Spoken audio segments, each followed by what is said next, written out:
Pelatih Timnas Malaysia U23 Nafuzi Zain komentari pertemuan timnya dengan Timnas Indonesia U23 di Piala AFF U23 2025. Sang pelatih malah ketar-ketir. Nafuzi menyampaikan fokus utamanya adalah meraih poin lebih dulu dari dua lawan lainnya, yakni Filipina U23 dan Brunei Darussalam U23. Baru setelah itu mereka akan fokus menatap laga melawan Timnas Indonesia U23. Piala AFF U23 2025 yang digelar di Indonesia akan berlangsung pada 15 sampai 29 Juli 2025. Sebagai tuan rumah, Indonesia telah menyiapkan dua stadion sebagai lokasi pertandingan, yakni SUGBK dan Stadion Patriot Candrabhaga. Timnas Indonesia U23 selaku tuan rumah akan masuk dalam grup A bersama Malaysia U23, Filipina U23, dan Brunei Darussalam U23. Duel melawan skuad muda Harimau Malaya tentu akan sangat dinanti-nanti mengingat rivalitas kedua negara.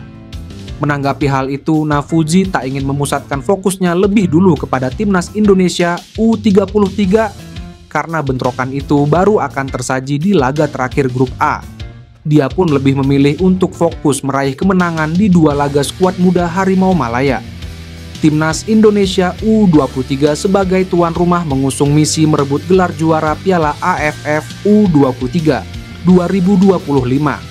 Skuad Garuda Muda terakhir kali juara pada ajang tersebut pada edisi 2019 usai mengalahkan Thailand U23 2-1 di partai final.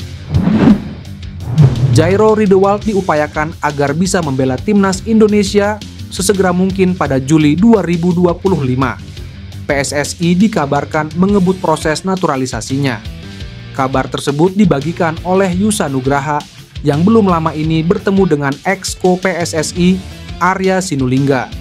Dari pertemuan itu disebutkan Jairo Ridewald segera membela Timnas Indonesia.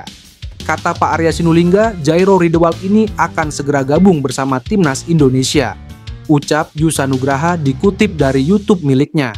Bahkan proses naturalisasi pemain yang berkarir di Royal Antwerp tersebut bisa dilakukan dengan cepat untuk diandalkan pada kualifikasi Piala Dunia 2026 Oktober mendatang. Proses naturalisasi Jairo bisa cepat seperti Mace Hilgers, Calvin Verdong, dan Kevin Dix. Saya yakin bisa cepat diusahakan dapat bermain di Maret 2025, tukasnya. Jairo Ridewald juga telah dibujuk oleh pelatih Timnas Indonesia, Patrick Kluivert, agar gabung ke skuad Garuda. Andai naturalisasinya terrealisasi dengan cepat, pemain 28 tahun tersebut diharapkan menambah kekuatan di lini tengah.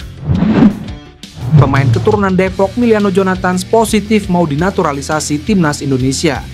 Menurutnya ada peluang bagus bermain untuk Timnas Indonesia di masa depan. Miliano Jonathans tengah bersinar bersama FC Utrecht. Pernyataan ini disampaikannya kepada media Belanda saat ditanya mengenai ketertarikan Federasi Sepak Bola Indonesia untuk menaturalisasinya. Dengan performa gemilang yang ditunjukkan sepanjang musim ini, Miliano Jonathans telah berhasil mencuri perhatian banyak pihak, termasuk pecinta sepak bola tanah air. Koleksi 12 gol dan 8 assist dalam 12 pertandingan telah mengukuhkan dirinya sebagai salah satu penyerang paling tajam di era divisi E. Ketertarikan Timnas Indonesia untuk mendapatkan jasa Miliano Jonathans bukan tanpa alasan. Pemain berusia 20 tahun ini memiliki darah Indonesia dari sang ayah, sehingga secara otomatis memenuhi syarat untuk dinaturalisasi. Meski begitu, Miliano Jonathans mengaku masih mempertimbangkan tawaran tersebut dengan matang. Saya sedang dalam tahap diskusi serius dengan keluarga mengenai peluang ini, ujar Miliano Jonathans. Lebih lanjut, Miliano Jonathans mengungkapkan kekagumannya terhadap antusiasme penggemar sepak bola Indonesia. Sepak bola benar-benar hidup di sana dan saya tentu melihatnya sebagai peluang bagus. Senang sekali mereka tertarik. Saya pikir saya sedang mengusahakannya, kata dia. Pemain berposisi sebagai penyerang sayap ini tampaknya akan membuat keputusan final mengenai masa depannya setelah musim kompetisi berakhir. AFC telah resmi menentukan tuan rumah putaran keempat kualifikasi Piala Dunia 2026 zona Asia. Putaran keempat dijadwalkan terlaksana pada Oktober mendatang. Ada dua negara yang nantinya menjadi tuan rumah, Rinciannya adalah Qatar dan Arab Saudi. Hal ini sempat menimbulkan perdebatan. Pasalnya, Qatar dan Arab Saudi juga bakal tampil di putaran keempat, sehingga kedua negara tersebut tentu menjadi yang paling diuntungkan. Di sisi lain, Ketua Umum PSSI Erick Thohir lebih memilih untuk menghormati keputusan AFC. Kami menghargai keputusan penunjukan tuan rumah yang telah ditetapkan, ujar Erick Thohir. Beberapa waktu lalu, pelatih timnas Indonesia Patrick Kluivert juga turut memberikan komentar terkait penunjukan tuan rumah putaran keempat ini. Kala itu, Patrick Kluivert menegaskan tak gentar bermain di mana saja. Pelatih asal Belanda tersebut hanya berharap jalannya putaran keempat bisa berlangsung adil. Bagi saya, yang terpenting adalah semua hal akan dijadwalkan secara adil dan merata, dan tidak masalah di mana kami bermain. Selama kami memiliki venue yang bagus, kami senang bermain di setiap tempat, kata Kluivert. Nama Miljan Manhoef kembali jadi perbincangan panas di kalangan pencinta sepak bola Indonesia. Pemain berusia 23 tahun ini saat ini bermain untuk Stoke City di kasta kedua Liga Inggris. Ia dikenal sebagai winger lincah dan eksplosif yang memiliki ketajaman tinggi di lini serang. Di musim 2024 sampai 2025, Manhoef mencetak 5 gol dan 4 assist dari 34 pertandingan bersama klubnya. Angka yang cukup impresif untuk pemain di usianya. Namun bukan hanya performa di klub yang menarik perhatian. Manhoef juga sudah membela timnas kelompok usia Belanda, tampil sebanyak 19 kali untuk U21, serta 4 kali di level U16 dan U17. Meski begitu, ia belum pernah memperkuat tim senior, yang secara regulasi FIFA masih membuka jalan baginya untuk membela negara lain seperti Indonesia atau Suriname.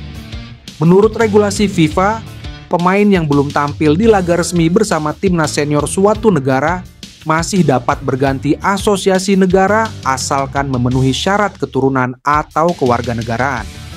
Dalam konteks ini, Miljan Manhoef masih punya peluang membela timnas Indonesia jika suatu saat ia memutuskan untuk mengejar karir internasional bersama Merah Putih. Pelatih timnas Belanda Ronald Koeman telah membuat keputusan mengejutkan dengan mencoret salah satu pemain keturunan Indonesia, Ian Maatsen, dari skuad akhir. Keputusan ini diumumkan setelah Koeman memanggil 30 pemain untuk skuad kualifikasi Piala Dunia 2026.